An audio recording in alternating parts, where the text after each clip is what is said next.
নমস্কার, সবাইকে স্বাগত আমার স্বপ্না খোঁজ এডুকেশন চ্যানেলে। আমি সুজিত কুমার মাইতি, ইতিহাসের শিক্ষক। আজকে দ্বাদশ শ্রেণীর একটি বিষয় নিয়ে উপস্থিত হয়েছি। আজকের বিষয় ঠান্ডা লড়াইয়ের বৈশিষ্ট্য ও প্রেক্ষাপট আলোচনা করো।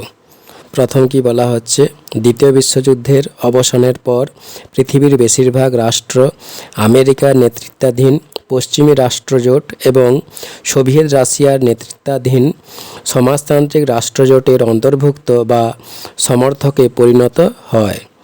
যুদ্ধের পরবর্তীকালে উক্ত দুই শক্তিজোটের মধ্যে দীর্ঘকাল ঠান্ডা লড়াই চলতে থাকে। এবার বলা হচ্ছে ঠান্ডা লড়াই কী। দ্বিতীয় বিশ্বযুদ্ধের অবসানের পরবর্তীকালে আমেরিকার নেতৃত্বাধীন পশ্চিমী ধনতান্ত্রিক রাষ্ট্রজোট এবং সোভিয়েত রাশিয়ার নেতৃত্বাধীন সমাজতান্ত্রিক রাষ্ট্রজোটের মধ্যে কোনো প্রত্যক্ষ যুদ্ধ না হলেও দীর্ঘকাল ধরে পারস্পরিক প্রতিদ্বন্দ্বিতা, যুদ্ধের আবহ বা ছায়াযুদ্ধ চলতে থাকে। প্রকৃত যুদ্ধের সূচনা না হলেও উভয়ের মধ্যে চলতে থাকা এই ছায়াযুদ্ধ বা যুদ্ধের পরিবেশকে ঠান্ডা লড়াই নামে অভিহিত করা হয়। মার্কিন সাংবাদিক ওয়াল্টার লিপম্যান 1947 খ্রিস্টাব্দে তাঁর দ্য কোল্ড ওয়ার গ্রন্থে সর্বপ্রথম ঠান্ডা লড়াই কথাটি ব্যবহার করেন। এবার বলা হচ্ছে ঠান্ডা লড়াইয়ের বৈশিষ্ট্য। দ্বিতীয় বিশ্বযুদ্ধের পরবর্তীকালে সংগঠিত ঠান্ডা লড়াইয়ের যেসব বৈশিষ্ট্যগুলি লক্ষ্য করা যায় সেগুলি হলো: 1. পরস্পর বিরোধী জোট। ঠান্ডা লড়াই ছিল আমেরিকার নেতৃত্বাধীন পশ্চিমী ধনতান্ত্রিক রাষ্ট্রজোট এবং রাশিয়ার নেতৃত্বাধীন সমাজতান্ত্রিক শক্তিজোটের মধ্যে প্রতিদ্বন্দ্বিতা। 2. সহযোগিতা। আমেরিকা ও রাশিয়া নিজেদের জোটের অন্তর্ভুক্ত সদস্য রাষ্ট্রগুলিকে আর্থিক, সামরিক ও অন্যান্য বিষয়ে সহযোগিতা করতে যথেষ্ট তৎপরতা দেখায়। 3. রাজনৈতিক মতাদর্শের লড়াই। প্রতিদ্বন্দ্বী দুটি পক্ষই ঠান্ডা লড়াইকে নিজ নিজ রাজনৈতিক মতাদর্শের প্রতিদ্বন্দ্বিতা হিসেবে ব্যবহার করে। আমেরিকা গণতন্ত্র ও ব্যক্তি স্বাধীনতার নামে এবং রাশিয়া সাম্রাজ্যবাদ বিরোধিতা ও সাম্যবাদের নামে প্রতিদ্বন্দ্বিতা শুরু করে। 4. সামরিক শক্তি বৃদ্ধি। প্রতিদ্বন্দ্বী দুটি পক্ষই অস্ত্র তৈরি সহ সার্বিক সামরিক শক্তি বৃদ্ধির দিকে যথেষ্ট মনোযোগ দেয়। 5. ছায়াযুদ্ধ।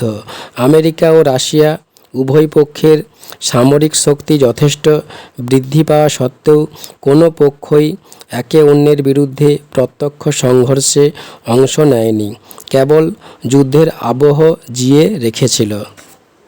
এবার বলা হচ্ছে ঠান্ডা লড়াইয়ের প্রেক্ষাপট। ঠান্ডা লড়াইয়ের পিছনে বেশ কয়েকটি প্রেক্ষাপট ছিল। সেগুলি হলো: 1. বলশেভিক বিপ্লবের বিরোধিতা। রাশিয়ার স্বৈরাচারী জারতন্ত্রের বিরুদ্ধে 1917 খ্রিস্টাব্দে বলশেভিক বিপ্লব শুরু হলে আমেরিকা, ব্রিটেন, ফ্রান্স, জাপান প্রভৃতি ধনতান্ত্রিক রাষ্ট্রগুলি রাশিয়ার বিপ্লবকে সুনজরে দেখেনি। তারা বিপ্লবের সময় জারতন্ত্রের সমর্থনে রাশিয়ায় সেনাবাহিনী পাঠায়।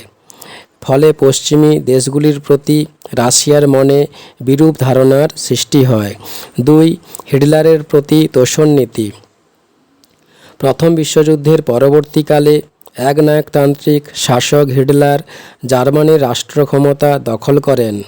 এদিকে হিটলারও ছিলেন রাশিয়ার কমিউনিস্ট বা সাম্যবাদী শাসনের তীব্র বিরোধী।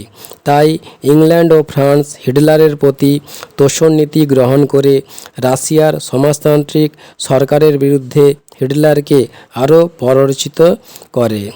3. দ্বিতীয় রণাঙ্গনের প্রশ্নে।